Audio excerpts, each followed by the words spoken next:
The Kelvani scout ship Sharveth floated silently through deep space. It was far from home, mapping quiet systems near the edge of the galaxy. The crew was calm, focused on their work. Stars glittered around them, cold and distant. Then the sensors beeped. Something was coming. It moved fast, faster than any ship the Kelvani had seen. It didn't come from normal space. It tore out of a warp ripple like a knife cutting through dark water. The ship was human. It was called the USS Maverick. Its shape was sharp and hard, nothing like the smooth curves of Kelvani design. Its hull was dark gray, scarred by burns and battle marks. Red lights pulsed along its engine ports. It gave off energy signals the Kelvani could not understand. Captain Elias Varro sat in his command chair and stared at the screen. "That is not a trader," he said, "not an explorer. That is a weapon." He ordered a long-range scan. Thin blue beams shot from the Sharveth, reaching across space toward the human ship. The scan ran in silence. Data poured in. But what came back was not just numbers or blueprints. Hidden in the signal was something else. Images, battle footage, a human warship firing a beam that turned 3 alien cruisers into vapor, a planet burning, a space station breaking apart, filled with screams, a soldier walking through smoke, face covered in ash, saying only, "We do not surrender." The Kelvani science officer, Talan, froze. His hands shook. "This is not defense," he whispered. "This is total war." On the Maverick, Lieutenant Kyle Bennett saw the scan hit their shields. He turned to Commander Laura Ellis. "He's looking," he said. She didn't move. Her eyes stayed on the alien ship on the screen. "Let them look," she said. "Let them see what we do to those who attack us." The Maverick didn't fire. It didn't speak. It just turned, slowly, like a predator sensing prey, and faced the Sharveth. A single light on its front flared red. The Kelvani crew felt a chill, not from the air, but from the silence. No warning, no message, just that red light, and the knowledge that they had just scanned a warship, and what they saw told them this was no ordinary crew. They were not facing soldiers. They were facing hunters. The Kelvani ship Sharveth raced back to its home system. The crew was quiet, shaken. The images from the human warship stayed in their minds like a bad dream. Captain Elias Varro sent the data ahead using a secure pulse signal. It reached the Kelvani High Council within hours. On the planet Kelvar, the council gathered in their deep stone chamber. The room glowed with soft blue light from the walls. 7 elders sat in a circle, their pale faces serious. The data played in the air, a large hologram showing the USS Maverick in action. They saw the warship destroy an entire fleet in seconds. They saw it fire on a moon base, melting it into glass. They heard the calm voice of a woman, Commander Laura Ellis, say, "Burn it until nothing can think or fight." One elder, Morik, leaned forward. "This species, they don't stop at victory. They erase the enemy." Tlon, the science officer, stood before them. "We thought we were scanning a ship, but they let us see. This was not an accident. They wanted us to know what they are." Another elder, Vera, shook her head. "Maybe it's a trick to scare us. All species do this." But Varro stepped forward. "No. Look at their records. 12 years of war. Every enemy they faced is gone. Not beaten, gone. No colonies, no survivors, no remains." He paused. "They tried peace first. They sent help, offered trade, and each time someone attacked them, took what they built, killed their people. Silence filled the room. So now, Varro said, they don't fight wars. They end them. For good. The council watched the final clip. A human soldier standing on a dead world planting a flag. The name Boston Colony flashed on screen. The soldier said nothing, just turned and walked away. The elders felt a deep fear. Not the fear of battle, the fear of being seen as a threat. "What do we do?" one asked. "We do nothing," Varro said. "We do not approach, we do not scan, we do not send ships near them, and we tell the others." "Tell them what?" Varro looked at the frozen image of the Maverick, dark and silent in space.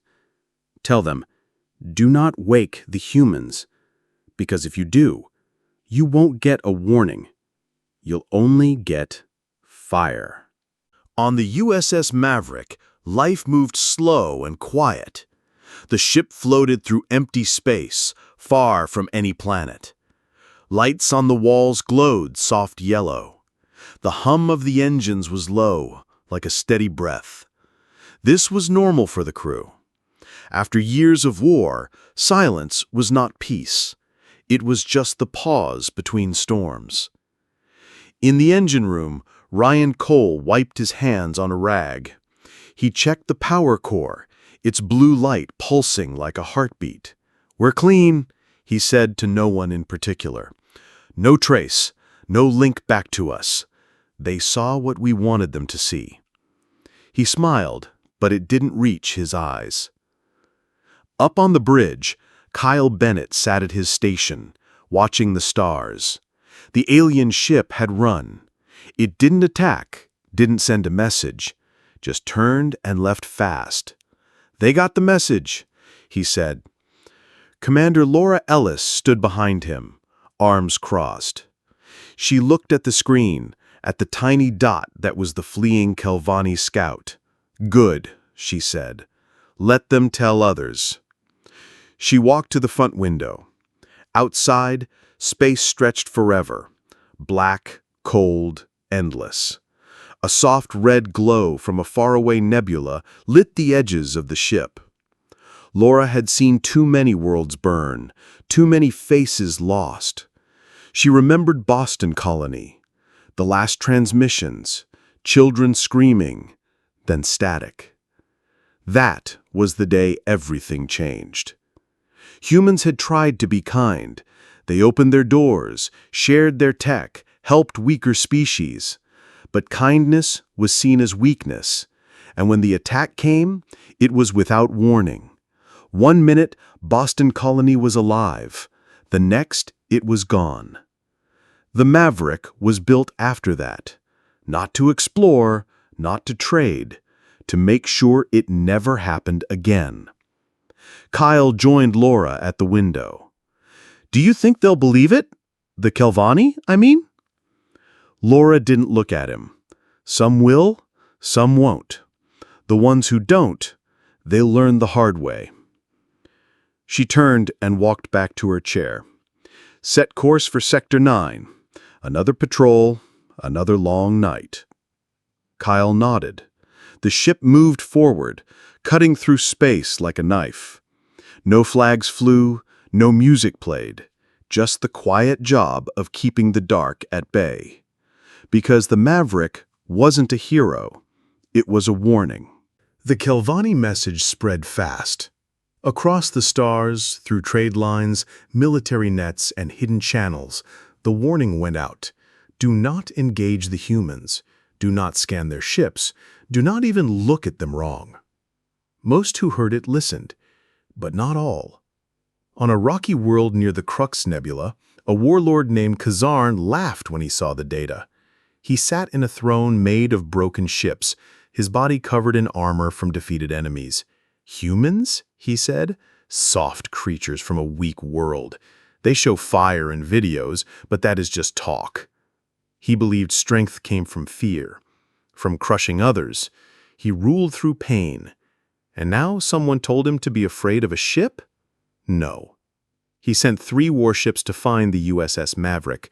"Bring me its core," he said, and bring me the commander's head." The three ships jumped into space, guns hot, shields up. They found the Maverick floating near a dead moon. It did not move, did not speak. They fired. Beams of blue energy cut through space. One hit the human ship's side. The Maverick didn't explode, didn't burn. It just turned. A deep red light lit up on its front. Then a low sound like thunder underwater. The ship's main weapon charged.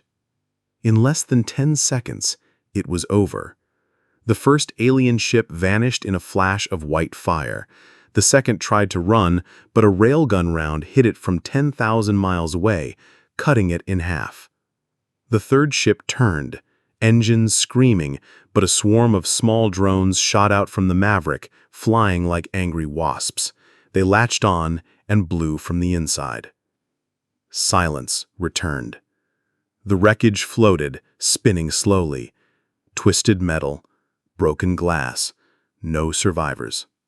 Weeks later, Kelvani scouts found the remains. They pulled a data chip from the largest piece. On it, one message in broken Kelvani script. "You were warned." When the High Council saw it, they said nothing. They didn't need to. They had already known. The humans did not brag. They did not send threats.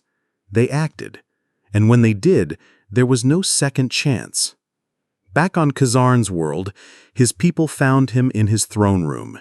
He had tried to run, but his door was locked, his weapons dead, the power gone. He died alone, screaming into a silent comm system. No one came.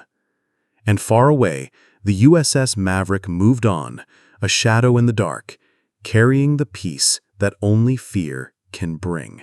The USS Maverick kept moving through space. It didn't stop to celebrate, didn't send a message home. There was no music, no cheers, just the quiet hum of the engines and the soft glow of the control panels. Years passed. The story of the human warship spread, not through loud broadcasts, but in whispers. Traders told it in dark spaceports. Pilots shared it on long flights.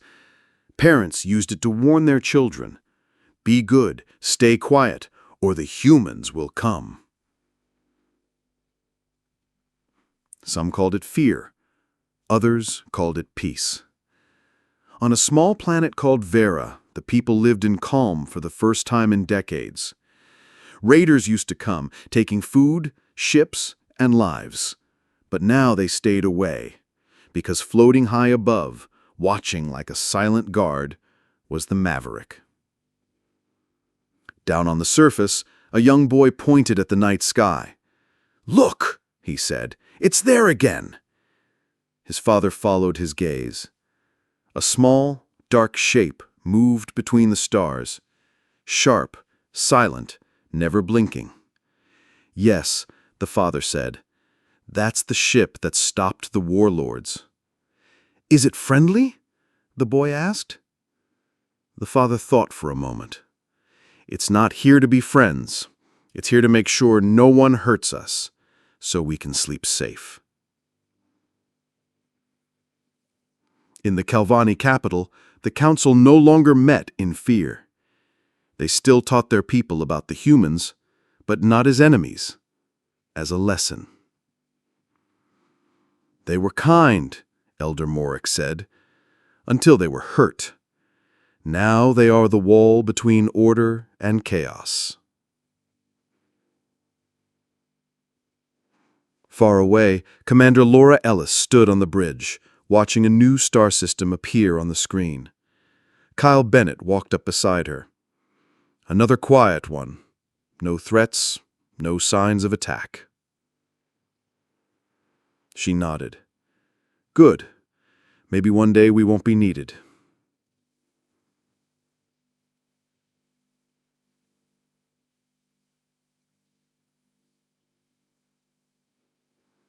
He looked at her. "Do you think that day will come?" She didn't answer right away. Outside, the stars burned cold and bright. The ship moved forward, unseen, unknown, but always present.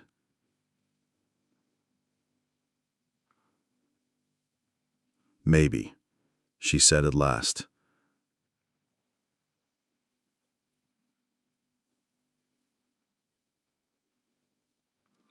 And so the Maverick sailed on, not as a hero, not as a conqueror, but as a warning from the past and a guard for the future.